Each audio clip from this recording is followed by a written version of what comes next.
Hola, muy buenas tardes. Vamos a dar comienzo a nuestro webinar del día de hoy. Antes de nada, hacer un especial agradecimiento al Club 51 por ayudarnos a que este webinar se vaya a llevar a cabo. En este seminario web, Miguel Ángel Temprano nos ayudará a entender cuáles van a ser las consecuencias económicas de esta pandemia y si realmente nos encontramos ya en un periodo de reconstrucción. Miguel Ángel es CEO y director de inversiones de la gestora de fondos de inversión Orfeo Capital. Es economista y biólogo especializado en bioquímica y biología molecular. Seguro que su opinión nos ayudará a entender de una manera mucho más clara todo lo que está por venir. Antes de empezar, para todos aquellos que no han utilizado aún un seminario web a través de Zoom, quiero que sepan que nosotros ni les escuchamos ni les vemos. Miguel Ángel contestará a todas sus preguntas al final del webinar. Ustedes mismos pueden ir escribiendo en la parte de abajo, en la zona de preguntas y respuestas, y yo, personalmente, se las iré formulando durante el turno de preguntas. Sin más demora, les doy paso con Miguel Ángel, pero por favor antes estén atentos al siguiente vídeo.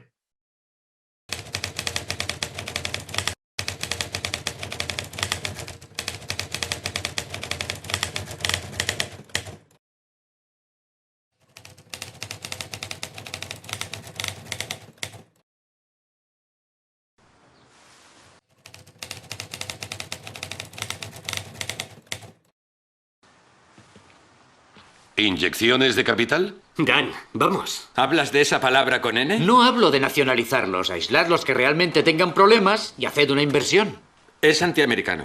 Y, desde luego, antirrepública. Así conviertes al gobierno en accionista.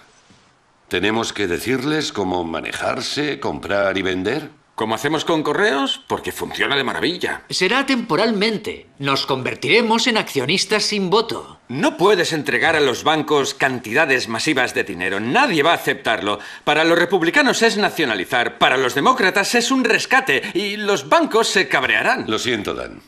Eso no funcionaría. Aunque ha sido un pensamiento creativo. Neil, si seguimos tu plan de comprar los activos, ¿cuánto nos costaría? Eso no funcionará. Oye, el plan tiene 3 páginas. Es del todo impreciso. Si comprar los activos no funciona, nacionalizaremos los bancos. ¿Cuánto? Sobre seguro, tal vez 1 billón. El Congreso nunca lo aprobará. Jamás. Bueno, hay 11 billones en hipotecas residenciales, 3 billones en hipotecas comerciales, son 14 billones, ¿verdad? Calculo un impago de un 5%.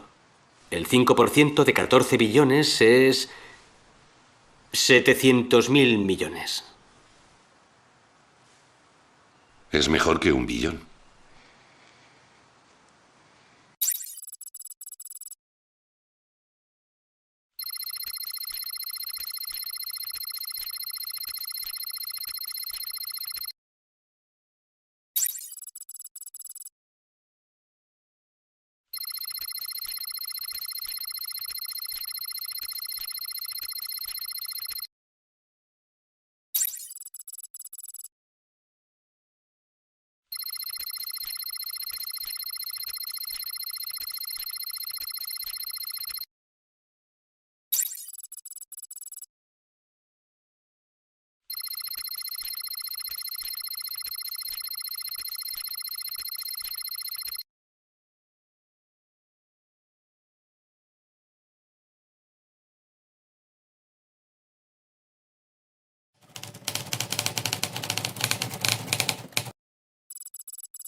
Buenas tardes, la verdad es que con las 12 de la mañana me pasa siempre lo mismo, nunca sé en qué horario estamos, si por la tarde o por la mañana. Yo me encuentro particularmente en España, en nuestro cuartel general, que hoy en día la sala de operaciones está vacía.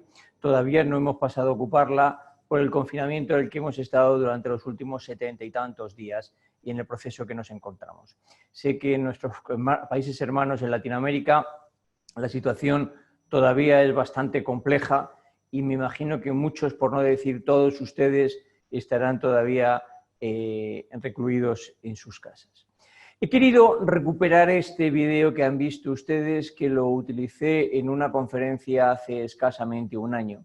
Y yo lo definía como la vitamina o la cura de nuestra enfermedad en el 2008 va a ser nuestro veneno para el futuro.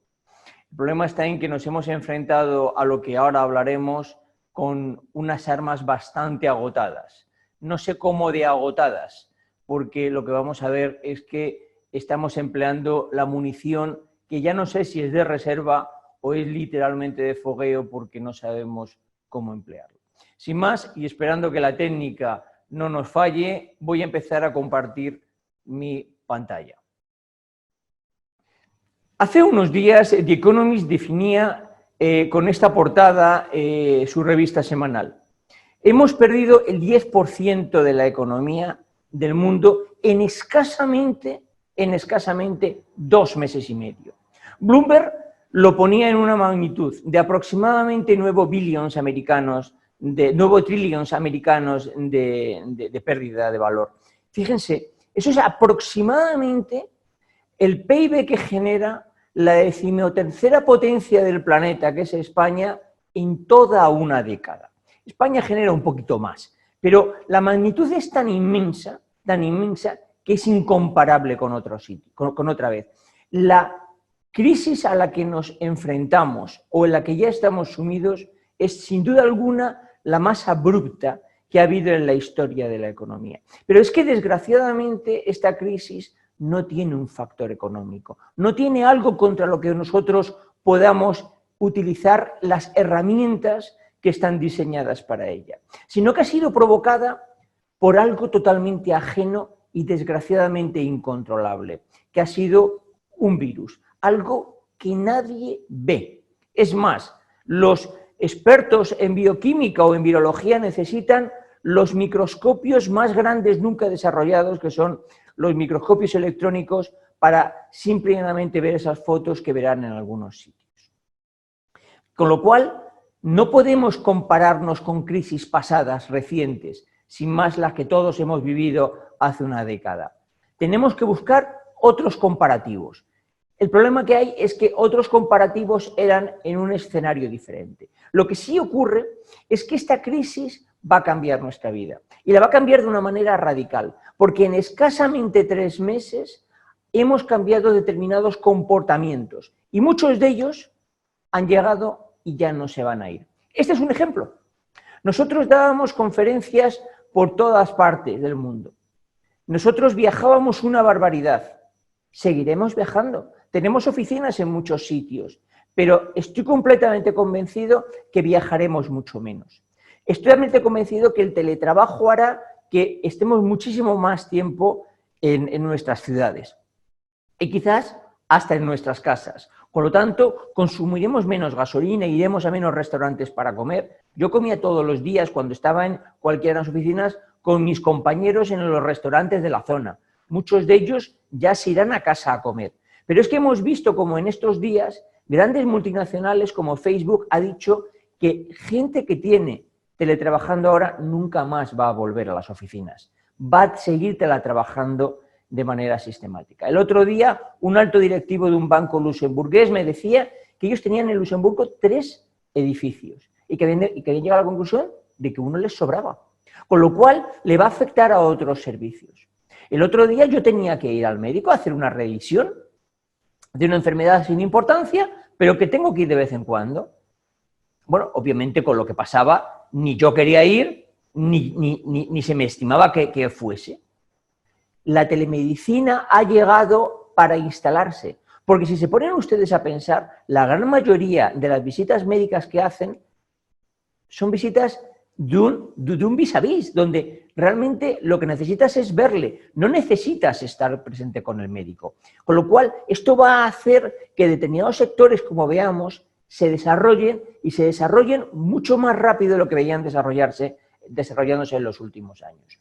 Y vamos a ver, porque puede haber que otras cosas que ahora mismo han venido no se reviertan. Y pongo un ejemplo, los cines. Ustedes todos conocen de que no hay un solo negocio que sea capaz de sostenerse, no ya con 1/3 del aforo o con la mitad, sino con ni siquiera con un 80% del aforo. Necesitas llenar de vez en cuando el cine para que eso te dé la subsistencia del activo. Bueno, pues ahora mismo en España, cuando se abran, que todavía no se han abierto, se abrirán con un tercio del aforo. Eso es, si esto no cambia, están condenados a morir. Pero igual lo digo los restaurantes. Cuando uno diseña un restaurante, calcula las mesas, calcula los ingresos y al final de cuentas hace los números. Y si de buenas a primeras te digo que el 50% ya no lo vas a tener, muy probablemente no seas capaz. O los gimnasios. Todo está diseñado de esa manera. El otro día hablaba con unos compañeros sobre el turismo en España. El turismo en España, que todos conocerán, es nuestra principal industria. Bueno, antiguamente el aforo del hotel era el que determinaba cuánta gente entraba. Ahora no va a ser ese. Ahora, como resulta de que para ir a la piscina va a haber aforo, como para ir a la playa va a haber aforo, como para no vas a tener dónde desayunar, por lo tanto te van a tener que dar un desayuno en una esquina, el aforo de los hoteles va a venir determinado por los departamentos que haya y el número de plazas que haya en las playas o en las piscinas. Porque claro, ¿para qué quiero ir a un hotel de playa si no puedo ni bajar a la playa, ni puedo bajar a la piscina, tampoco puedo ir a los salones? Porque no es mi día, no hay aforo. Con lo cual, la pregunta es, ¿cómo va a cambiar esto? ¿Estos van a revertir o no? Y eso va a ocurrir en función de determinadas cosas. La primera es que, fíjense, hemos llegado a la conclusión de que esto va a venir determinado por cuándo llegue la vacuna. Y hemos estimado de que hay 3 factores críticos a la hora de analizar la vacuna. El primero, claramente, es cuánto es de efectiva la misma. Es decir, si la vacuna es efectiva a un alto porcentaje, pues será mejor, por encima del 80%, porque olvídense, ninguna va a ser por encima de ese nivel. ¿Qué quiero decir? Pues miren, la malaria es una vacuna que tiene una efectividad muy baja, por lo tanto no vale.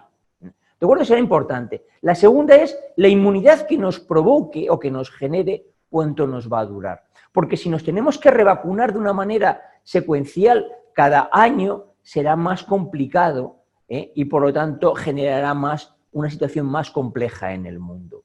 Y tercero, cómo de estable sea el virus. Si el virus muta de manera recurrente, todo lo demás obligará. Y eso hará que esto que estamos viendo aquí afecte. Tardaremos más tiempo y tendremos más pérdida. Fíjense, como sé que hay mucha persona que me está escuchando y viendo hoy desde México, lo van a entender perfectamente. Es decir, el virus de la gripe A es un virus que está endémico. Esto es lo que le va a pasar a este virus en Latinoamérica. Ya lo ha dicho la OMS. Y eso es un gravísimo problema. Pero un gravísimo problema no solo para Latinoamérica. Un gravísimo problema para todo el resto del planeta. Porque Latinoamérica es una de las principales, si no la principal, fuente de recursos minerales del mundo. Claro, si yo tengo dudas como inversor extranjero de invertir o no invertir en una mina determinada, me lo voy a inventar, en Perú o en México o en cualquier otro sitio, y tengo dudas sobre si va a haber de una manera reiterada, no ya olas pandémicas que obligue a que la gente se confine en casa, sino simplemente brotes epidémicos que haga que muchos de mis trabajadores o de los trabajadores de la empresa donde voy a invertir, enfermen o desgraciadamente mueran, voy a ser muchísimo más reticente a la hora de invertir. Me lo voy a pensar muchísimo más. Pero ¿qué ocurre? Que sostener o contener, como se está haciendo ahora mismo en Estados Unidos, en Europa, o como se ha hecho en China, el virus, no se puede llevar a cabo en Latinoamérica. Porque desgraciadamente, las economías sudamericanas tienen una media de un 70% de ingreso diario. Es decir, la economía sudamericana en su genérico requiere un 70% de gente que tenga que salir todos los días a generar ingreso para comer. Con lo cual, la contención va a ser casi imposible. Ya, de hecho, ha dicho la OMS que esto va a generar que el virus se quede endémico. Si tuviésemos la suerte de que el virus fuese lo suficientemente estable y adicionalmente de que la vacuna generase una inmunidad por vida o por muchos años, como es el sarampión, la cosa la podríamos arreglar con una vacunación masiva. El problema está en que si eso no ocurre, los sistemas van a ser complicados y los países sudamericanos van a necesitar replantearse de una manera radical su sanidad, porque si no se la replantean de una manera radical, lo que le va a pasar es que sus economías se van a terminar hundiendo, pero hundiendo a un nivel donde no van a ser capaces de recuperar. Mire, curiosamente hemos visto esto, obviamente no todos los negocios se van a ver igual de afectados y van a ir determinados por el nivel de contacto que haya entre los clientes y, por lo tanto, el nivel en que esté cerrado. Se está diciendo de una manera recurrente, y yo me lo creo, que los aviones son tan seguros como un quirófano, que renuevan su aire cada 3 minutos, que lo renuevan al 99.999, y me lo creo. Pero a mí me da miedo. Por lo tanto, si me tengo que meter en un avión 10, 12, 13, 14 horas, me lo voy a plantear muchas veces antes de hacerlo. Y si lo hago es porque no me queda otro remedio.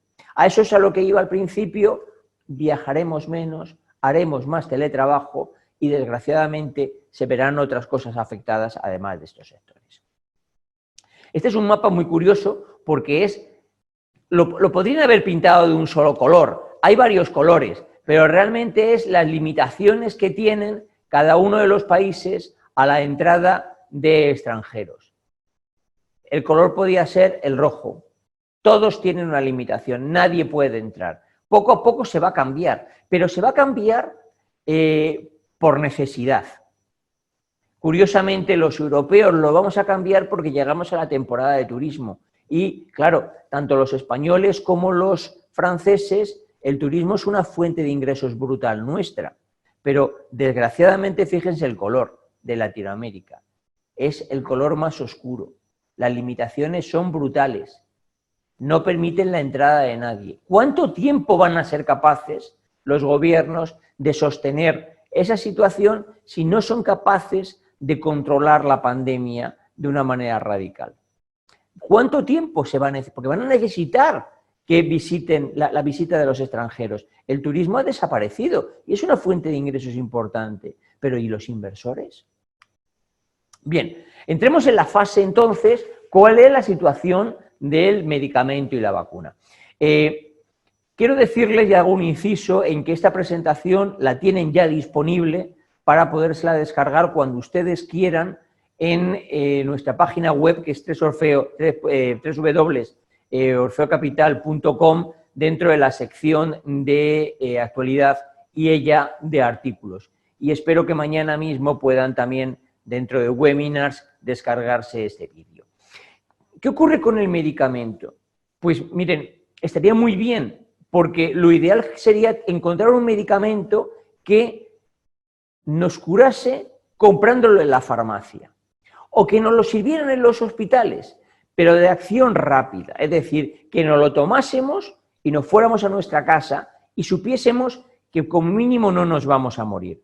El problema es que los medicamentos que hay ahora, primero, no aseguran que no te mueras, sino que reducen la mortalidad, pero no a cero, y en cualquier caso son medicamentos intrahospitalarios, y más el que habrán escuchado ustedes del Remdesivir de los americanos, que no funcionó para el ébola y lo están usando con bastante éxito, lo cual no significa, reduce el número de mortalidad, reduce el número de días de hospitalización, pero es un medicamento que hay que ponerlo intrahospitalario porque es un bolo de suero salino que tarda en aplicarse 30 minutos, pero en cualquier caso tienes que estar hospitalizado. Con lo cual, al día de hoy no hay.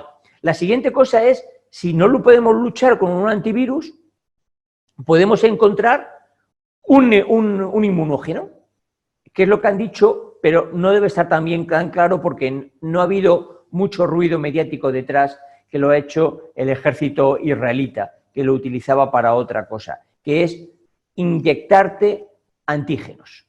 Es decir, tu cuerpo reacciona ante la entrada de un antígeno, te inyectan anticuerpos, con lo cual lo que estamos inyectando son unos pocos de soldados adicionales para luchar, mientras que nuestro cuerpo, nuestras células T, reaccionan adecuadamente a esta incorporación de este antígeno que nos ha provocado esta reacción. La siguiente es la vacuna. Realmente es la solución. Y estos días venimos escuchando una campaña que yo, créanme, la veo malvada. Porque malvada por parte de las compañías y malvada por parte de los medios de comunicación. Se está diciendo de manera sistemática cosas que no son verdad. Y no porque no vayamos a tener la vacuna, que estoy completamente convencido que la vamos a tener, porque son una familia de virus bastante conocidas, sino simple y llanamente porque, para empezar, nos estamos saltando todas las fases de estudio. Vamos a una velocidad que ahora va a ver quién es el guapo que se pone la primera vacuna cuando salga al mercado. Porque su nivel de seguridad nos están diciendo que es absoluto, pero vamos a una velocidad. Una vacuna normal tarda en salir al mercado entre 10 y 15 años. La vacuna que más rápidamente ha salido al mundo fue la vacuna del ébola y se consiguió pasar las 3 fases de humanos, las 3 fases críticas, en solo 10 meses. Queremos batir ese récord y el problema es que hay veces que los récords, cuando los bates, te rompen las piernas. Vamos a ver si esta no es la solución. En cualquier caso, muy probablemente tengamos una o varias vacunas a principios del próximo año. Pero cuidado, con esto no hemos conseguido de momento nada. Al día de hoy, y esto ocurre porque la fabricación de vacunas no es altamente rentable, se fabrican en el mundo 5.000 millones de dosis de todas las vacunas que ustedes conocen, desde la gripe, que se fabrican 1.500 millones, hasta todas las que pueden ustedes conocer, desde el sarampión, las paperas, el tétanos, todas esas que nos ponemos habitualmente. Bueno, si somos 7.700 millones de personas, para conseguir un efecto de, como se dice coloquialmente, de rebaño o de grupo, la inmunidad de grupo, este virus se ha estimado que necesita una vacunación uniforme durante un tiempo prolongado del 70% de la población. Es decir, deberíamos vacunar a toda la población y tener al 70% de la población y tenerla vacunada a la vez durante bastante tiempo para conseguir ese efecto rebaño. Eso significa que tendríamos que ser capaces de fabricar 5.300 billones de dosis. Prácticamente no, duplicaríamos la fabricación. Al día de hoy eso es prácticamente imposible. Por lo tanto, ese efecto rebaño no se va a conseguir. Y no se va a conseguir como mínimo en el medio plazo, por supuesto, no en el corto plazo. Por lo tanto, la vacuna va a ir muy rápido, vamos a ver cuál es la efectividad, no la esperemos para mañana y no creemos que esta es la solución, ni muchísimo menos. A corto plazo, quiero decir. Quiero hablar de una cosa antes de entrar en un factor geopolítico muy importante, porque me lo han preguntado muchas personas desde las naciones hermanas de Latinoamérica, que es el tema del petróleo. Que qué pensábamos de él, que cómo pensábamos que iba a ocurrir y sobre todo que explicásemos un poco qué es lo que había pasado, que qué era eso del petróleo negativo. Para aquellos que no lo entiendan, déjenme que se lo diga de una manera. El petróleo técnicamente ha estado en negativo durante un ratito, pero no es verdad. El tema está en que el precio del petróleo ya no se fija de los años 70 con un precio de contado, con una entrega inmediata, sino que se calcula por el precio de los futuros que tiene a todo un plazo larguísimo. Y como ustedes pueden ver en la gráfica, los futuros se mueven diariamente de una manera muy homogénea, futuros a distintos plazos. ¿Qué ocurre? Que cuando la actividad desaparece, nadie quiere que le entreguen el producto. ¿Qué hago con él? Si no tengo dónde guardarlo y adicionalmente que no tengo dónde guardarlo, no lo necesito porque no lo puedo utilizar. No lo quiero. Ya, pero te lo tengo que entregar. Llegas a estar dispuesto a pagar porque esa gente retire lo que tú no puedes retirar. Pero una vez que ha vencido ese futuro, el precio se estabiliza otra vez. Y el precio en todo ese tramo ha estado estabilizado en $20. Por lo tanto, hay que olvidarse de esa situación extraña derivada del cálculo con los futuros y fijarnos realmente en cuánto es el precio más o menos estable. Y ha estado en 20. Con lo cual, podemos cifrar que, siendo un precio muy crítico, más allá no va a bajar. Si ha tenido confinado a toda Europa, a todo Estados Unidos y al resto del mundo de aquella manera, $20 parece que es el tope para bajar abajo. Claro, ¿esto qué ocurre? Que se lleva por delante a todas las empresas americanas de shale oil, lo que es la tecnología del fracking. Motivo por lo cual habrán visto que el mismo Trump intervenía instando a que los rusos y los sauditas se pusieran de acuerdo para que eso no ocurriera. Y de hecho se pusieron de acuerdo, pero es que las reducciones que hacían eran insuficientes. Y eran insuficientes simple y llanamente porque la demanda era prácticamente inexistente.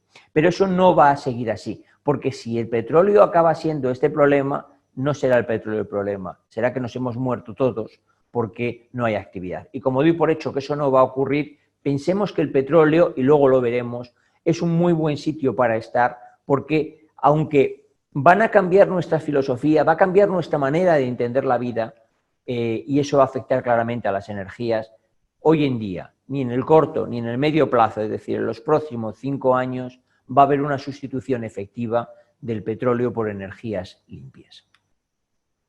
Bien, ¿y qué ocurre? Pues que estamos en año electoral americano y tenemos a una persona sentada en el despacho oval que, cuando menos, permítanme que lo diga, hace alguna locura que otra.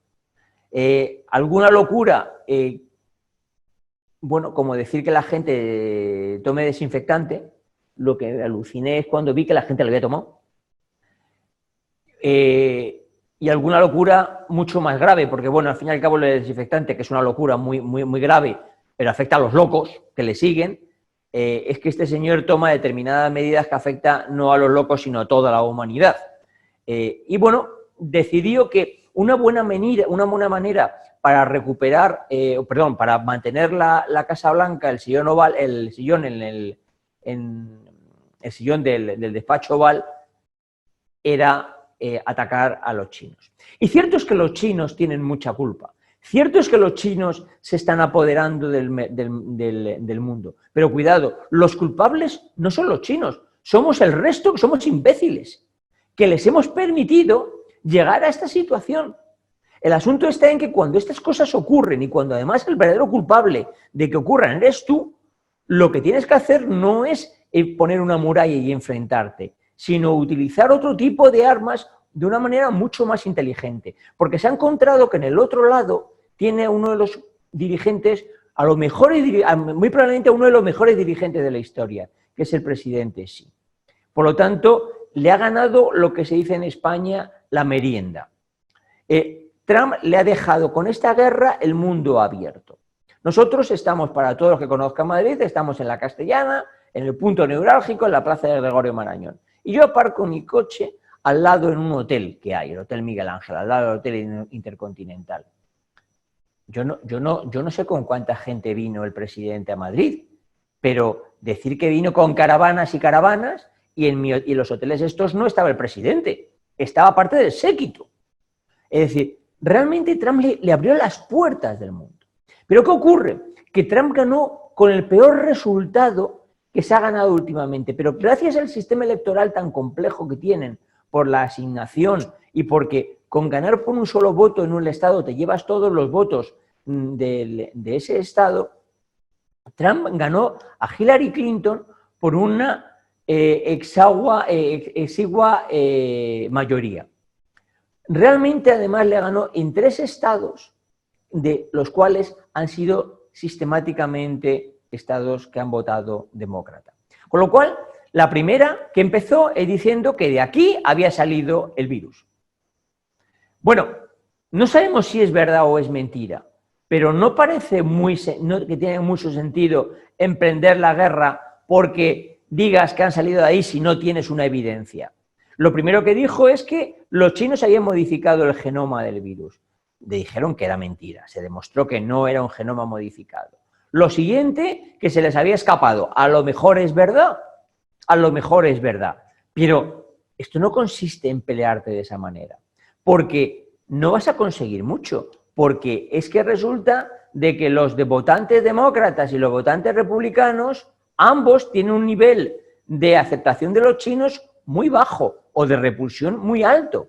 Por lo tanto, no vas a conseguir grandes cosas de esta manera. ¿Y qué ocurre por contra? Pues que en esos estados de los que hemos estado hablando, particularmente ese estado que estoy hoy en el centro es Michigan, este de aquí es Pensilvania y el que está al otro lado es Wisconsin. Son estados muy dañados por el empleo. Por lo tanto, como se dice, suele ser muchas veces blanco y en botella suele ser leche. ¿Qué ocurre? Que las encuestas empiezan a decir ya que este señor va a perder las elecciones a manos de Biden. Porque además los demócratas han elegido a alguien que puede realmente ganar a Trump. Biden gustará más o gustará menos, pero Biden es una persona con un perfil político de por muchísimos años, con unas características muy moderadas. No es, por supuesto, como decía Bernie Sanders, un socialista. Hubo una vez que Gallup hizo una encuesta en Estados Unidos y preguntaba a quién usted no votaría, ¿no? Entonces decía que pues sí, a un católico, y de hecho ha habido un católico presidente. Había muy poca gente que no votaba a un negro. De hecho, ha habido un negro presidente. Había muy poca gente que decía que no votaba a una mujer, estaba a punto de ser presidente. A quien decía que no votaba a nadie es a un socialista. Bueno, pues Bernie Sanders iba por una fracción demócrata que se llamaba Socialistas por América. Gracias a Dios no ha salido Biden y yo creo que al día de hoy podemos apostar y con un índice de acierto bastante alto, porque no nos olvidemos, tanto en Pensilvania como en Wisconsin, estos dos estados están ya por encima de lo que se considera margen de error. Pero es que curiosamente un estado republicano como siempre, como Arizona, también está por encima del margen de error a la hora de votar a los demócratas. Por lo tanto, salvo que pasen cosas muy raras, muy raras, podríamos decir que los demócratas pueden volver clarísimamente a la Casa Blanca. Pero ocurre una cosa que hace 2 meses no ocurría, porque las encuestas estas ya estaban mal hace unos meses para Trump, que pierdan inclusive el Senado. Porque hay 4 senadores que no esperaban perder y que ahora mismo estaban dudosos los de Colorado y de Arizona, pero parece ser que van a perder Carolina del Norte y Maine. Y aunque luego Alabama vuelva a ser republicano, llevaría a que estos señores perdieran también el Senado. Bien, pero ¿qué ocurre? En esta guerra fratricida que hay, le hemos querido ver una tercera derivada. Y una tercera derivada fomentada por los chinos. Aquellos que no sean economistas, permítanme que les haga un resumen de un poquito de historia porque es importante. Cuando se estaba acabando la Segunda Guerra Mundial, hubo un acuerdo, los acuerdos de Bretton Woods, por lo cual los países fijaron que el dólar iba a ser la moneda de referencia, que su cambio se iba a fijar de acuerdo a la cantidad de oro que hubiera y que el resto de monedas iban a fijar el cambio con respecto al dólar. La guerra de Vietnam y la necesidad de muchísimo dinero hizo que Nixon saliese y rompiera el acuerdo de Bretton Woods. Pero curiosamente el dólar se quedó como la moneda preponderante. Y esa preponderancia, muy lejos de desaparecer, ha ido creciendo. Ellos crearon un sistema de interconexión bancaria, el sistema SWIFT, que lo que les vale es para controlar todas las transacciones que hay en el mundo. Pero es que adicionalmente controlan las 2 principales compañías de tarjeta de crédito. Por lo cual, hoy en día podemos decir que el 52% de las comisiones bancarias que se pagan en el planeta la cobran los americanos. Y esa es una parte económica, pero hay una parte de control y de poder. Ellos son el sheriff del mundo hoy en día, no porque tengan muchas armas, no porque tengan mucha influencia, sino porque controlan absolutamente todas las transacciones que hay en el mundo. La gran mayoría de las transacciones necesitan un banco corresponsal americano. Y eso hace que puedan permitirse el lujo de decirle, como le dijeron en su día a Suiza, se acabó el secreto bancario en Suiza. Y los suizos acabaron el secreto bancario primero para los americanos y 5 años después para el resto de los europeos. Que ellos hayan podido decirle, como le dijeron hace unos días a Repsol, no recoges más petróleo en Venezuela. Porque como lo hagas, las sanciones te van a hundir. Te voy a impedir emitir bonos o comerciar con bonos tuyos en Wall Street, voy a cada transacción que se mueva por ahí, vaya a controlarla. Claro, eso al chino pues se lo comía cuando hace una década su PIB representaba el 3% del PIB mundial. Ahora son la tercera economía del mundo, si contamos a esta amalgama europea como la segunda, pero dentro de nada serán la segunda, poco después serán la primera y dicen, yo soy un gigante, hoy en día tengo un 12 y pico % del PIB mundial, aquí quiero participar yo. Y quiero participar en toda la jugada, no solamente en la partida del dinero, sino en la partida de control. Y yo pienso que es ahí donde se está jugando ahora mismo una lucha fratricida, que lo vamos a ver en todo lo demás. Y dices tú, pero yo no tengo nada que ver con esto, efectivamente, pero es que así está diseñado el mundo, los humanos padecemos lo que hacen determinados poderosos. Y voy a pasar muy rápido a qué han hecho cada uno de los dos grandes bloques, en este caso el bloque americano y el bloque europeo. Ambos han llegado con la creación de estímulos monetarios. Al principio hemos puesto un vídeo que lo que decía es que se ha estado inyectando dinero durante la década en cantidades ingentes. Cuando hemos tenido un problema ahora, lo que hemos dicho es, vamos a inyectar más. Y hemos inyectado la friolera de 4,1 trillones, los americanos, perdón, 4,1 trillones americanos, solamente en estos 45 días. Antes han visto que en una década han inyectado 7 trillones. Fíjense, hemos sacado una artillería que ya no sé si tiene balas o, como he dicho antes, era de fogueo, con el único propósito de que la economía no se hunda. Los estímulos fiscales que han utilizado han dado cheques, literalmente, pero cheques para que la gente coma. Y ya llevan gastados 3,3 trillones, cuando en la crisis anterior no se llegaron a gastar ni 1,2. Es decir, la barbaridad de dinero que han metido ha sido salvaje, salvaje. Muy probablemente sea una de las repercusiones, no sé si positivas o negativas, que estamos viendo hoy en día en las bolsas. ¿Por contra qué le pasa a los europeos? Pues porque Europa todavía no es una nación. Es una cosa que no sabía yo definir exactamente qué es. Pero que en cualquier caso, tiene un banco central que actúa como tal y que mete dinero. Y ha dicho que va a meter mucho, todo el necesario. Todo el necesario. Claro, han pasado por ahí, sobre todo los países del sur de Europa, diciendo, oye, pues mira, ya que pasas por aquí, ¿por qué en lugar de hacer estas cosas, por qué no me compras los bonos directamente? Claro, le dijeron, no, mira, no se puede, pero no se puede porque el tratado fundacional lo impide. ¿O por qué no prestas directamente tú el dinero a la gente, lo que se llamó el helicopter money? Bueno, pues mira, pues porque no tengo una red. Es decir, si ahora hago eso, hago desaparecer la red de bancos. Pero esas cosas las han llegado a plantear, pero no locos por ahí, primeros ministros de países europeos. Y los estímulos fiscales. Estamos viendo ahora estos días, particularmente empezó ayer, una primera aproximación. Literalmente a los españoles, a los franceses, a los italianos, pero fundamentalmente entre los españoles y a los italianos nos van a regalar dinero. Y dices tú, pues ya está arreglado el problema, es decir, la Unión Europea va a emitir bonos por primera vez en su historia, bonos mutualizados por valor de 500.000 millones de euros y nos van a dar un trocito y luego nos van a permitir que van a emitir deuda y con ello nos van a dar préstamos. Bueno, en primer lugar, yo quiero ver que esto se produce y porque no me creo que determinados países del norte de Europa que son muy beligerantes y que además este año están en campaña electoral como es Holanda, vayan a permitir que países que están considerados como manirrotos y en parte tienen razón, lo hagan.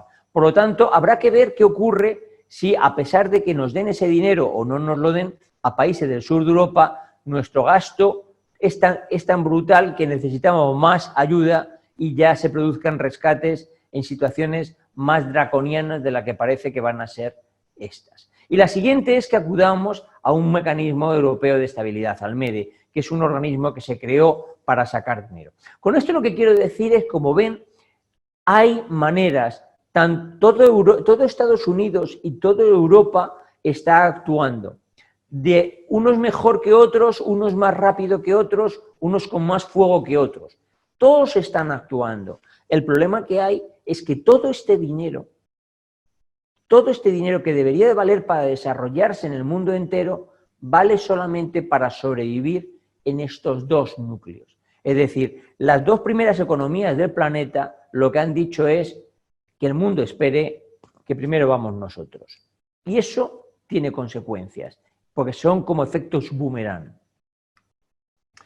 ¿Qué ha pasado con el dinero estos días? Porque si ustedes han visto las bolsas, habrán dicho, esto es un shock, ha caído las bolsas en picado. ¿Qué ha pasado? Pues bien, fundamentalmente lo que ha pasado es que caían de manera tan abrupta que lo que ha hecho la gente es vender aquellos activos que caían menos. En este caso han vendido pues la renta fija, es decir, el crédito, y han vendido el oro. Poco a poco el oro se está recuperando y la renta fija también con las inyecciones y compras que están haciendo los bancos centrales, ambos, la Reserva Federal y el Banco Central Europeo. Y se ha entrado y se ha movido cantidades de dinero literalmente ingentes. Me gustaría decir, dado que lo titulábamos y empezamos la recuperación, también hacer un poco de historia. ¿Qué ha pasado en otros sitios? ¿Qué pasó en la Gran Depresión de los Estados Unidos del 29?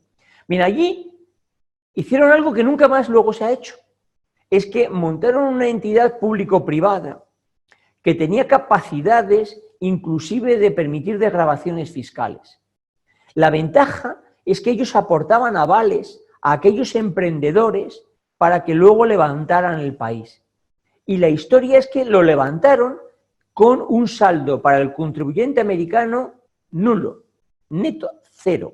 Es decir, no le costó al contribuyente americano nada. Y luego ese plan se volvió a utilizar durante la Segunda Guerra Mundial. Constituyeron lo que le llamaron después el Reconstruction Finance Corporation, que lo que valió es para que el 25% del PIB que se generaba durante esa época se generase gracias a ello.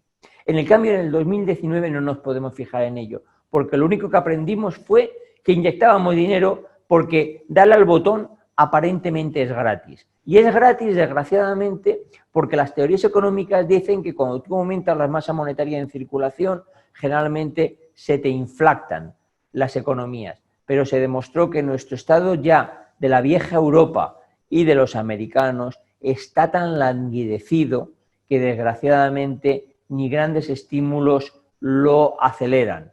De hecho, yo siempre digo, siempre que tengo la ocasión de hablar, digo que al gobernador de Japón se le ha quedado pegado el dinero con loctite en el botón de la máquina de fabricar billetes, porque fabricaba y la economía nunca se calentaba. ¿Y cuáles son los sectores ganadores? Pues claramente, aquellos que están en la nube. ¿Cuál es el problema? Que todavía no están suficientemente desarrollados. ¿Cuál es la ventaja? Que la situación va a obligar a un desarrollo brutal en velocidad y en tamaño. Y va a hacer que determinadas compañías, no ya las pequeñas, sino las grandes, sean grandes compañías. Las farmacéuticas. ¿Por qué las farmacéuticas? Porque, mire, porque va a cambiar clarísimamente la sensación de las personas. Yo conozco muy bien la negociación que llevan los gobiernos españoles de cualquier signo con las farmacéuticas en España. Y el problema que nos encontramos es que llevamos años, que yo digo, parecemos Venezuela, tenemos falta de medicamentos en las farmacias. Los gobiernos negocian tan duramente con las farmacéuticas que las farmacéuticas no están interesadas en traer los medicamentos a España. El otro día hablando con un colega, un amigo en Panamá, que pues yo tomo, como me imagino que muchos de ustedes, unas pastillas para la hipertensión, me decía que él pagaba $50. Y yo digo, ¿cómo? Yo pago 2 euros. Por muy subvencionado que esté el medicamento en España, esto solo es el resultado de una presión brutal de los gobiernos a las farmacéuticas. Bueno, esa presión va a bajar porque vamos a necesitar mucho más de ellas, porque vamos a necesitar mucho más y más de ellas, porque vamos a entender de que la situación de este tipo de pandemias o de este tipo de olas epidémicas sabemos todos que se van a reproducir. Y como se reproduzcan, vamos a querer estar más preparados, porque los gobiernos no van a entender que nos pillan igual de descolocados en la siguiente. En esta, a todos nos ha pasado lo mismo, no teníamos ni mascarillas, no teníamos ni trajes, ni trajes de protección para nuestros sanitarios, ni teníamos Respiradores. Hemos visto precios de los respiradores disparatados. Bueno, se tendrá que preparar el mundo de otra manera. Y no me creo yo que vayamos a dedicarnos a fabricarlos ahora, porque nadie va a querer hacer esas inversiones. O sea, lo que va a ocurrir es que se va a potenciar a que las farmacéuticas nos puedan cobrar más dinero por los medicamentos, por lo tanto, serán un buen sector. ¿Quién clarísimamente? Pues el sector de pago online y derivado. ¿Por qué? Pues porque el comercio online, los sistemas de video streaming van a tener muchísima preponderancia. Ahora, compañías que son capaces de servirte de una manera fácil, sencilla y rápida la mercancía en casa, adicionalmente te utilizas mecanismos de pago que te permiten ello, que te permiten hacerlo. Y ahí en el servicio de los pagos online no solamente meto el PayPal de turno, sino también meto las tarjetas de crédito. Acaban de decir que yo, miren que soy bioquímico, pero hay veces que hay cosas que no entiendo. Resulta que me dicen que tengo que desinfectar las cajas de los cornflakes cuando los compro y los traigo del supermercado a mi casa y limpiarlos con agua con lejía antes de guardarlos en la despensa. Porque hay una perseverancia en el tiempo del virus en el cartón. Pero detrás viene y me dicen que en el dinero el virus no se sostiene. Entonces, claro, pongo cara de incredulidad. Mire, ante la duda no pago con dinero, pago con la tarjeta de crédito, fundamentalmente con el celular. ¿Y qué va a pasar también? Muy importante, aquellos sectores que trabajen sobre energías limpias y sistemas limpios van a tener mucha importancia. Porque otra de las cosas que se ha demostrado es que los virus respiratorios, que son tan altamente efectivos en la transmisibilidad, dañan más a aquellas personas que tienen sistemas respiratorios maltratados por la contaminación. Y ahí, desgraciadamente, ustedes en Latinoamérica son unos verdaderos expertos. Los niveles de contaminación habrá que bajarlos y habrá que bajarlos de manera drástica y continuada. Para eso habrá que hacer muchas cosas, pero no vale con decir vamos a utilizar mañana energías limpias. Habrá que hacer más cosas, pero esos sectores estarán muy, muy beneficiados. ¿Y quién va a perder? Pues mire, las aerolíneas clarísimamente. ¿Pero por qué? Porque viajaremos menos, pero quizás no menos de turismo, que nos gusta a todos viajar de turismo, pero sí de trabajo. Yo viajo muchísimo de trabajo. A partir de ahora me lo pensaré 2 veces, pero además es que si los sistemas de teletrabajo me lo permiten, viajaré todavía menos. ¿Qué va a pasar también? Pues que, oiga, pues si voy a trabajar menos, voy a venir menos a la oficina, usaré menos mi automóvil. Si utilizo menos el automóvil, pues llegaré a la conclusión de que necesitaré tener menos en casa, que podré compartir, por ejemplo, el de mi esposa, que no será necesario que cada uno tengamos uno, que, oye, me evitará toda una serie de quebraderos de cabeza y de problemas. ¿Cuál puede verse muy afectado? Y lo veremos, el ocio. Y clarísimamente algo que a ustedes les interesa, el real estate. Pero el real estate más premium. ¿Y por qué lo digo? Mire, nosotros estamos aquí en la zona de Madrid más cara para oficinas. Y se la aseguro porque la factura la pagamos. No firmo yo el cheque, lo firma la directora financiera, pero le aseguro que es lo más lejos de ser barato. Nosotros no vamos a reducir nuestras oficinas, lo tengo muy claro, pero otra gente sí. Por lo tanto, si esa gente deja espacio libre y no lo contrata, y luego los hoteles. Si un hotel no tiene mucha actividad, terminará cerrando. Yo tengo pegados físicamente, pero vamos, cuando digo físicamente, digo en 40 metros, 2 hoteles de 5 estrellas. Vamos a ver si sobreviven los 2, ¿no? El textil. Fíjense qué cosa más curiosa en la siguiente transparencia. Se ha hecho una encuesta de solamente comparando el trimestre del año pasado y el trimestre de este. ¿Qué van a necesitar ustedes si no tienen que ir a trabajar? Pues mire, voy a necesitar fundamentalmente más computadoras, más escritorios, pero voy a necesitar menos ropa para vestir. Porque claro, ¿para qué me voy a gastar $2.000 en un traje Mejor dicho, me podría gastar $2.000 en un traje, pero no necesitaré 20. A lo mejor con 3 me valen. Con lo cual, ¿qué empresas salen reforzadas? Pues clarísimamente empresas grandes, empresas que tienen una situación de liderazgo, empresas que pueden hacer cosas en el largo plazo porque tienen recursos y capacidades. Y les ponemos algunas, ponemos Amazon, Microsoft, PayPal, Adyen, Pfizer, Johnson & Johnson, y aquí les damos, después les voy a dar una lista más completa. Pero ¿qué está pasando? Está pasando que se ha creado ahora mismo una inmensa brecha entre la economía real, que tiene muy mala pinta, y la economía financiera. ¿Y por qué? Pues intentando encontrar una explicación a ello, le veo fundamentalmente 2. La primera, porque cuando tú quieres hacer llegar aceite a todos los poros de la mesa, la mejor manera es echar cubos y cubos y cubos de aceite encima de la mesa para que capilarice. Pero sobra mucho y contra más eches, más sobra.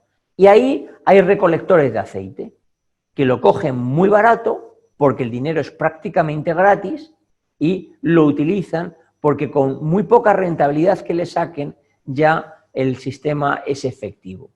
¿Y qué ocurre? Que los grandes operadores del mercado cada vez son más grandes, cada vez concentran más estos activos. Hoy por hoy el 1% de las gestoras de fondos de inversión del planeta manejan el 61% de los activos. Ese 1% es 243 veces que las 50 más pequeñas.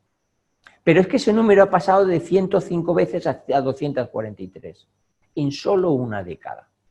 Es decir, cada vez son más grandes, con un problema muy importante, muy importante, es que la política de estas gestoras, y estoy hablando de cualquiera de estas que ustedes conocen como BlackRock, es que ellos no participan en las juntas. Ellos están solamente como accionistas. Entonces, desde ahí imponen. Pero claro, sus posiciones son tan grandes que no se pueden ir. Cuando entran, tienen tanto dinero que tienen que tener posiciones muy grandes. Por lo tanto, ellos no pueden salir porque si salen tumban las acciones y pierden el dinero que han invertido. Por lo tanto, ¿qué ocurre? Que pasan a ser controladores anónimos. Digo siempre que los estados se creen que tienen los mejores centros de estudios del mundo, y es mentira. No digo que los americanos no tengan un magnífico centro de estudios, o quizás los ingleses, o quizás, y lo dudo, los alemanes, pero el mejor centro de estudios es si nos juntamos a las 5 o 6 grandes gestoras de inversión del mundo y les preguntamos qué va a ocurrir. Porque ellos tienen la visión real, tienen la visión de lo que está ocurriendo en la economía real, tienen la visión de lo que dicen los directivos de las empresas en las que ellos participan. Y como son tan grandes, participan en absolutamente todas, con un problema colateral de situación de dominio que solo deberíamos de dejar para otro día. Ya para ir acabando, me gustaría que comparásemos, dado que es la renta variable, cuál es el comportamiento en esta situación de ambas, tanto el S&P como el Eurostock. Mire, se ha dicho sistemáticamente que el Eurostock era un índice financiero, y así era. Pero la bofetada que llevan colocada ha hecho que el sector financiero ya no sea ni siquiera el primero, no sea ni siquiera el segundo. Pero por contra, el S&P ha pasado de ser un sector puramente tecnológico a ser un sector claramente tecnológico. El peso de 5 compañías es brutal, pero es que particularmente el de una de ellas, el de Amazon, hace que, fíjense, la rentabilidad del año, cuánto es debido solamente a Amazon, o el multiplicador de Amazon, lo que aporta. Sin Amazon es el 20,93, con Amazon es el 22,54.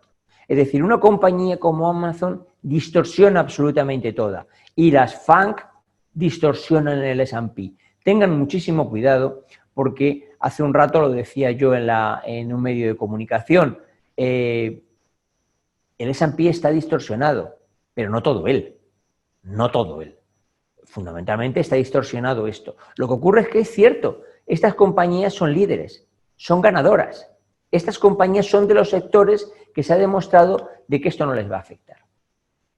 Lo que le decía antes de los PERES, si retrocediésemos más para atrás esta curva, veríamos, aquí tenemos esta curva de aquí es el beneficio por acción y esta curva de aquí es el PER, el multiplicador de los beneficios. Esta de aquí es el índice. Sistemáticamente, yo se lo podría mostrar para acá, se mueven de manera pareja. No hacen esto. Esto es el indicativo de una burbuja. La pregunta que hay que hacerse es, ¿la burbuja va a estallar o la burbuja va a aguantar? Hasta que poco a poco los beneficios por acción vayan subiendo y compensando. En cuyo caso entraríamos en un S&P plano, donde no tengo yo muy claro si un inversor no profesional debe entrar porque se puede pegar una bofetada de 3 pares de narices. Y ya para acabar, ya siendo esta la última transparencia, aquí ponemos una lista de las compañías en las que nosotros invertimos. Estas son las que tenemos ahora y estas son las que creemos que en un momento de corrección hay que estar. Y faltan dos de las que más me gustan, en las que hay que entrar en cualquier momento, ahora o después, y no las hemos puesto por ese motivo, que son las aeronáuticas, tanto Boeing como Airbus.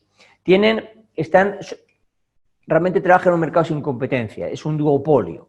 Y aunque aquí bien es cierto que la parte militar tienen otros competidores, tanto en plataformas de ataque y defensa como en sistemas de armas, en lo que es aviación comercial son los únicos. Ambas tienen carteras de pedidos por más de 7 años, que aunque las aerolíneas se hundan, o muchas de ellas se hundan, y se lo reduzcan, la cartera de pedidos es suficientemente sostenible como para pasar toda esta crisis. Son dos compañías que han sufrido una barbaridad, y son dos magníficas compañías. Sin más, aquí tienen, como les he dicho antes en la introducción, cuál es el sitio donde se pueden descargar nuestra presentación, y además les invito a que todos aquellos que quieran nos envíen un correo a info@orfeocapital.com para que nosotros de manera recurrente les enviemos no solamente artículos, notas técnicas, tenemos un capítulo de videoblog, hoy estamos haciéndolo desde el plató que tenemos en las oficinas centrales de Madrid, y hacemos vídeos cortos de unos 5 minutos de temas específicos que pueden ser muy interesantes y que les animamos a todos a que, bueno, pues que nos envíen un correo para que nosotros les metamos en la lista de distribución y se los enviemos, como hacemos hoy en día por mucha gente por todas partes del planeta. Y sin más, dejo de compartir la pantalla y me someto a las preguntas de ustedes. Muchas gracias, Miguel Ángel. Comenzamos con el turno de preguntas. Hay preguntas pero que muy interesantes. Pregunta Juan Carlos. ¿Cree usted que es mejor invertir en compañías que han sido muy castigadas? ¿O cree usted que es mejor apostar por las que han sufrido menos? Históricamente se ha demostrado que cuando vienen situaciones de crisis o de recesiones como la que estamos ahora, vamos a esperar que no sea una depresión,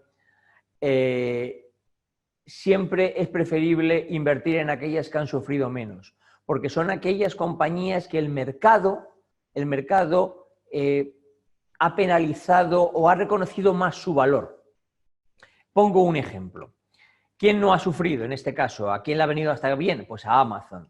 ¿A quién ha sufrido una barbaridad? Airbus. Si me preguntan, ¿le gusta más Airbus o le gusta más Amazon? Y digo, si su aversión al riesgo es importante, sin duda, Amazon. Si quiere comprar una acción barata y no tiene miedo a que caiga otro 20%, porque la va a tener en su cartera durante los próximos 4 años, no lo dude. Airbus. Esa es la filosofía. Esa es la filosofía. No hay que comprar acciones simplemente porque están baratas, porque han caído mucho. Generalmente lo que más sube al principio no es lo que más ha caído, sino aquello que menos ha caído. Muchas gracias, Miguel Ángel. Pregunta Elías. ¿Cree que hay que invertir en petróleo en estos momentos? Como antes decía, el petróleo ha estado $20 el barril, con lo cual yo creo que más bajo no va a caer. El petróleo, los actores del petróleo, ya le voy a explicar por qué digo esto, lo necesitan en $50 mínimo. $50 ya es un problema para muchos países, entre ellos para los rusos, porque ellos montan sus presupuestos con un barril de petróleo por encima de $70. Por lo tanto, un petróleo demasiado barato les genera un déficit fiscal importante. A pesar de estas guerras que han tenido fundamentalmente para intentar atacar y deshacerse del mercado del shale oil, intentando hundir a los americanos, no nos olvidemos, las situaciones no son muy sostenibles en el tiempo. Por lo tanto, todos los países productores de petróleo van a estar muy interesados en que el petróleo no baje de $50, o por lo menos que no lo haga de una manera sostenida en el tiempo. Claro, $50 es el precio que necesitan los fabricantes de shale oil para sobrevivir de una manera cómoda. Por lo tanto, nos encontramos con que el otro actor que va a influir de una manera radical son los Estados Unidos. Y lo van a hacer, ¿por qué? Pues porque es que el shale oil lo que les ha producido o lo que les ha llevado es una autarquía energética, que es otro punto de poder. Por lo tanto, al gobierno americano le podría interesar en un momento determinado un petróleo barato para remontar la economía, pero en esa balanza ellos han valorado de una manera muy importante que es preferible tener una sostenibilidad propia en el petróleo nacional y conseguir esa autarquía petrolera que ese petróleo barato, que ya lo conseguirán de alguna manera. Gracias, Miguel Ángel. Pregunta, en este caso, Eduardo. Me gustan mucho las tecnológicas, pero están muy altas para invertir. ¿Cree usted que es mejor esperar a que vuelvan a caer? Es la pregunta del millón. ¿Va a corregir? Yo he dicho, y lo he dicho por activa y por pasiva, que yo lo que creo es que nos queda una corrección. ¿Por qué? Porque todas las crisis desde la Gran Depresión del 29 han tenido al menos dos correcciones, es decir, dos tramos bajistas. Muchos de ellos han tenido tres, ¿de acuerdo? Para luego tener un tramo alcista, que el último sea ya el que le lleve a la recuperación. Este todavía no se ha producido. ¿Se va a producir? Pues no lo sé, no lo sé. Yo espero que sí, pero no lo sé. Porque esa diferencial entre la economía real y la economía no real o la economía financiera es muy preocupante. ¿Compraría tecnológicas mañana? Pues depende de la confianza que tengan en que no se va a producir ese crack. Si creen que se va a producir ese crack, esperen un poco y compren un poquito más barato. Si les da igual, compren y aguanten, porque van a ser el futuro. Gracias, Miguel Ángel. Pregunta Noemí. ¿Es el momento del Bitcoin? Bueno,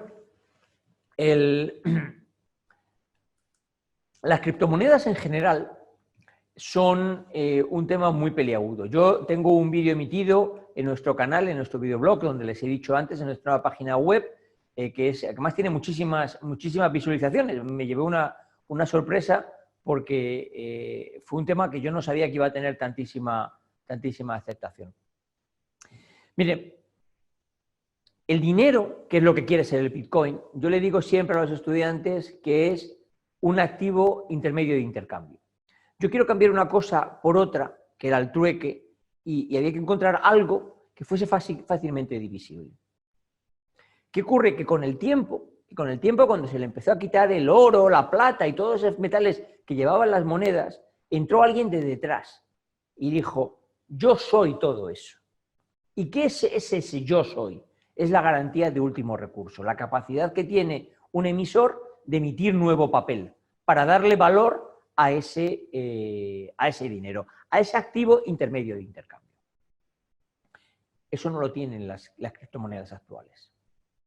Entonces, las criptomonedas actuales no son dinero, son un activo de especulación.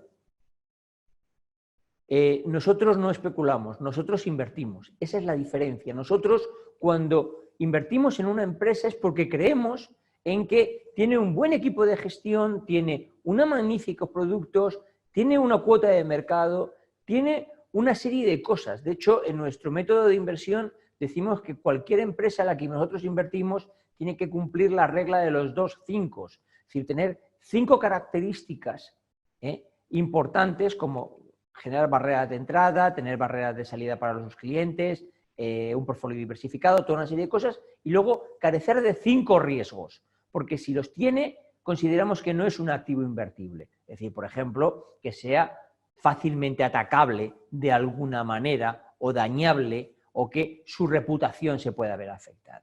Bueno, el Bitcoin no tiene nada de eso. El Bitcoin es un activo puramente especulativo. Digo el Bitcoin o cualquiera de las otras criptomonedas que hay. Lo que ocurre es que el Bitcoin está basado en lo que va a ser claramente la tecnología del futuro.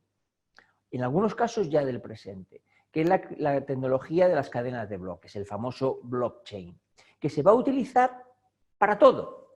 Por lo tanto, los bancos centrales tendrán que emitir criptomonedas. ¿Y por qué? Porque cada vez se necesitará que sean más seguras. Porque a medida que aumenten las transacciones electrónicas, aumentarán el hackeo de las mismas transacciones electrónicas, las desvirtuarán y se necesitará que sean cada vez más sólidas las mismas. Y necesitarán los bancos centrales que aportarán ambas cosas, la tecnología y la garantía de último recurso. Porque, por ejemplo, en un sitio donde van a llegar clarísimamente la tecnología es a la telemedicina. Se tenderá a que todos tengamos nuestros historiales médicos y todas nuestras pruebas en la nube, con la seguridad de que podremos recuperarlo o podremos darle el permiso a que cualquier médico o cualquier especialista de cualquier rama lo pueda acceder. Y no tengamos que ir con un taco de cosas cuando vamos a hacernos cualquier prueba médica. Y permitamos enviarle nuestras pruebas a un médico que esté en la India, en Ciudad de México, en Londres o en Nueva York, sin movernos de donde nosotros estamos, porque al fin y a la postre no necesitamos hacernos más pruebas, sino que él las evalúe. Por lo tanto, contestando directamente a la pregunta, no creo que sea el momento del Bitcoin. Es más, creo que ningún momento es el del Bitcoin. Muchas gracias, Miguel Ángel. Pregunta Rodrigo. En el caso de las aerolíneas, todos los aviones son arrendados. ¿Quién es el que tiene que salvar a la empresa aérea? Las arrendadoras supongo que estarán apalancadas por fondos de inversión. ¿En dónde acaba esta cadena? Ha tocado uno de los puntos más sensibles que no he tocado yo en esta presentación, pero que voy a explicar. Lo que nos llevó a la crisis del 2008, a la crisis financiera, fueron los famosos CDOs, ¿de acuerdo? Que eran los paquetitos que hacían los bancos con las hipotecas de nuestras casas. Esos paquetitos se convertían en más paquetitos, y después del tercer o cuarto nivel, el paquete lo único que tenía era aire, porque el soporte que había de las hipotecas reales eran irrisorios. Por lo tanto, cuando tú dejabas caer las hipotecas, caía todo como un castillo de naipes, que es lo que pasó. Bien, ahora tenemos otros, que no son CDOs, sino que son CLOs, que al final es lo mismo, pero en lugar de ser sobre hipotecas, son sobre préstamos a empresas. ¿Y cuál es la parte más gorda de estos préstamos de las empresas? La compra de compañías de private equity. Es decir, cuando un fondo de inversión, como por ejemplo nosotros, vamos y compramos una compañía, generalmente, por no decir que en el 100% de los casos, compramos una parte con capital de nuestros inversores, es decir, capital del fondo, y el resto es con préstamo bancario, con un préstamo que se nos da a un tipo de interés bajo. ¿Qué ocurre? Ese préstamo, el banco lo paquetiza y lo vende. Bien, al día de hoy hay 1,3 trillones americanos de esos productos circulando en el mercado. ¿Por qué no he hablado de ellos? ¿Por qué no necesariamente son un riesgo? Porque es cierto que ese problema está bastante más difuminado que antes. Es decir, antes estaba muchísimo más concentrado y había menos garantías de terceros. Y los bancos tenían un gravísimo problema. Pero no nos olvidemos, ahora mismo hay una barbaridad de dinero circulando en el primo hermano del que nos llevó a la crisis del 2008.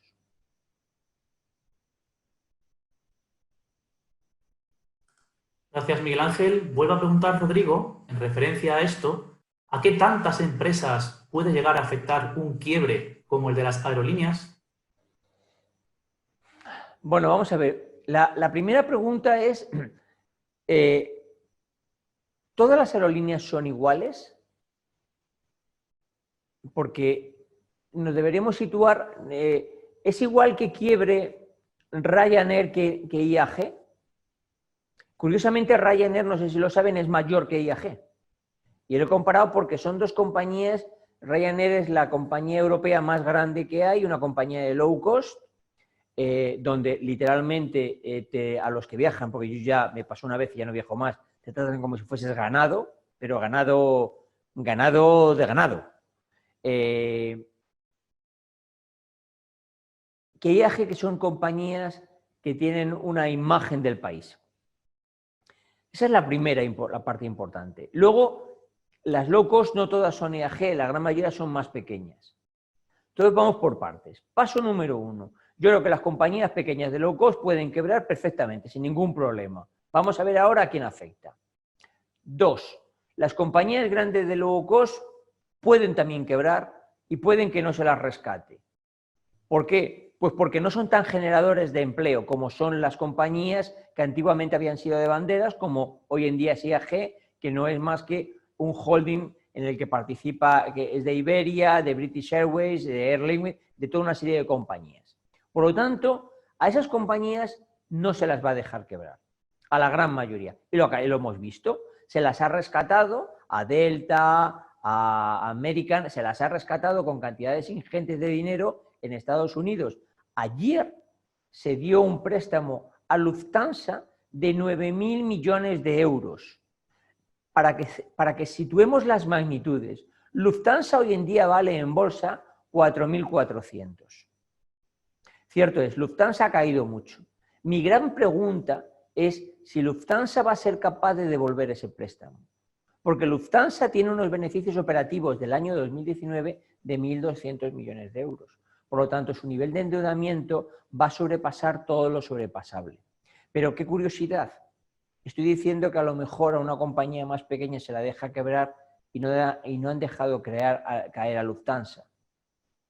Entonces, ¿a qué otras compañías puede provocar el que caiga una compañía de este tipo? Pues, obviamente, las financieras lo van a sufrir, aquellas compañías que son efectivamente las financiadoras de todas las aerolíneas. Curiosamente, todos conocemos lo que es el EBITDA. Bueno, pues en las aerolíneas se utiliza una cosa que es el EBITDAR, que es beneficios, o sea, Earning Before Interest, Tax Depreciation and Renting, cosa que no ocurre en el resto de las compañías, ¿no? Pero no debería de hacer demasiado daño si somos capaces, como va a ocurrir en el mundo, en el primer mundo sobre todo, y cuidado, en determinados países no tan ricos también lo van a conseguir, sostener aerolíneas de las llamadas de bandera, aunque sean privadas. Gracias, Miguel Ángel. Pregunta Andrés. ¿Cree que habrá un rebrote? Y si lo hubiera, ¿hasta dónde piensa que podría llegar el S&P? Bueno, vamos a matizar la palabra rebrote, porque ya le adelanto que la contestación es sí. ¿Va a haber un rebrote como ahora? Es decir, ¿va a haber una otra ola pandémica? No. ¿Por qué no la va a haber?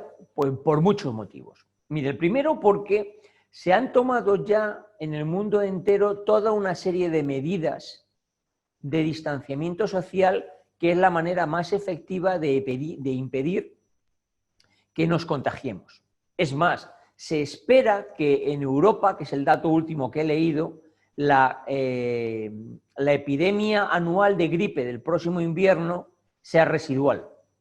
¿Pero por qué? Pues porque, hombre, si no nos relacionamos, si no vamos a eventos de masas o a sitios donde estén muy congestionados, si adicionalmente vamos todo el rato con mascarilla, es bastante improbable que nos contagiemos. Ahora bien, sí que habrá lo que llaman los epidemiólogos clústeres epidémicos, es decir, pequeños rebrotes, bueno, pequeños o grandes, en determinadas localidades o inclusive regiones, o podemos llegar a ver en algún país.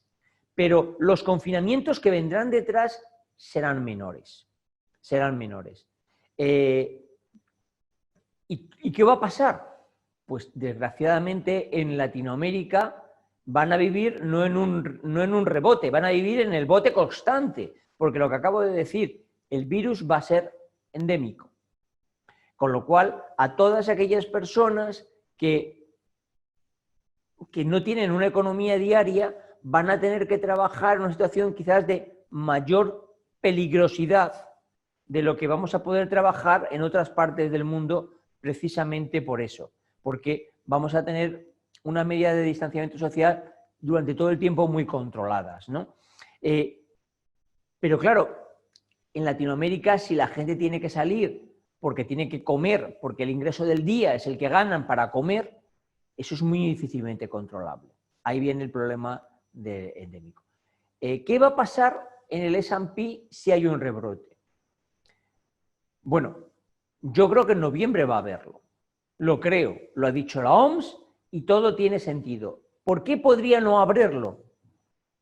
Pues no sé si lo conocen, me imagino que todos lo conocen, en Europa hay una lotería que se llama el Euromillón, que es que todos los viernes, no sé si es todos los martes también, a un europeo que juega le toca 1 millón de euros. Me parece que es así, o 100 millones, no lo sé, una cantidad muy importante de dinero. Como digo siempre yo no conozco a nadie, o sea, de verdad debe ser bastante residual porque yo no conozco a nadie que le haya tocado eso, pero bueno. Y todas las semanas tocan a 2, según parece. O nos toca el euromillón a todos los humanos y el virus desaparece de manera automática en los próximos meses, o con seguridad, con el invierno europeo americano, es decir, va a volver. Y en ese momento vamos a ver cómo se va a afectar, pero no creo que de una manera brutal, porque ya está descontado. No creo que eso vaya a provocar. Lo que creo que vamos a ver, y hay que analizar con más en profundidad cómo va a afectar, son los resultados del segundo trimestre, los que se empiezan a publicar con JP Morgan el 14 de julio. Ahí es donde vamos a ver cómo de sensibles estamos realmente a los resultados empresariales. Si en el segundo trimestre del año 2000, en julio, vamos a ver, con los resultados, no vemos unas caídas brutales del S&P, podemos ver muchas compañías en máximos históricos antes de finalizar el año. Y lógicamente, pero lo veremos. Yo la lógica tampoco ya la controlo.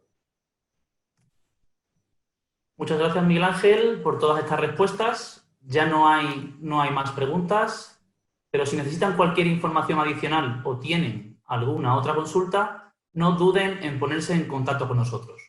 ¿Y dónde? Pues a través de nuestro correo electrónico info@orfeocapital.com. Repito, info@orfeocapital.com. O bien a través de nuestro formulario de contacto en nuestra página web www.orfeocapital.com. Aquí, como ha dicho anteriormente Miguel Ángel, tendrán acceso a la presentación de hoy y a otros muchos artículos y vídeos formativos en materia económica.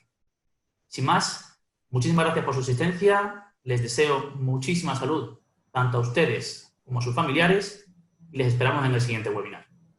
Muchas gracias a todos y adiós, buenas tardes.